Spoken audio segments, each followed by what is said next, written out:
Actually, it seems quite serious here. I'm in northern China, near to the North Korean border, I suppose. Well, not that close, but not too far in that hemisphere.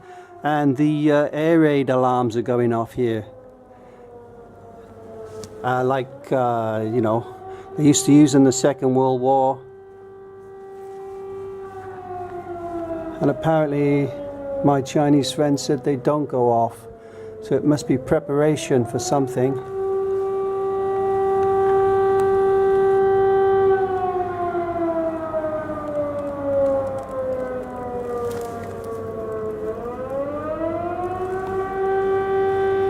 So even the Chinese are not telling the international media what's happening up here in the northeastern area of China.